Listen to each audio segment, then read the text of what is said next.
of Iligan City, si Attorney Manny Salibay. Huwag po natin siyang pababayaan.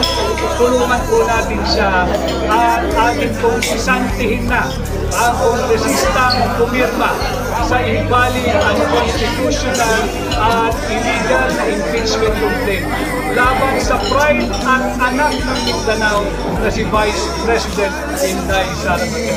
Tulungan natin si Atty. Manny, ito'y kandidato rin ni Tatay Dilo. Mabuhay po kayo.